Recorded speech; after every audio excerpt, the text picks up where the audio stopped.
এই সমস্ত জায়গাগুলোতে 15.5 বছর একবার আল্লাহর ধ্বনি উচ্চারিত হয় নাই। 15.5 বছর একবার আল্লাহর প্রশংসা তারা করতে দেয় নাই। এই সব জায়গাগুলোতে একবার সুবহানাল্লাহ তারা বলতে দেয় নাই। আজকে আমরা সর্বশক্তি নিয়ে 15.5 বছরের কাফারা আদায় করার জন্য আল্লাহু আকবার।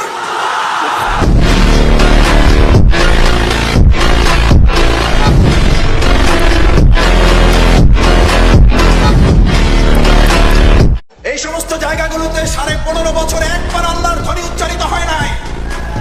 15.5 বছর একবার আল্লাহর প্রশংসা তারা করতে দেয় নাই। এই সব জায়গাগুলোতে একবার সুবহানাল্লাহ তারা বলতে দেয় নাই।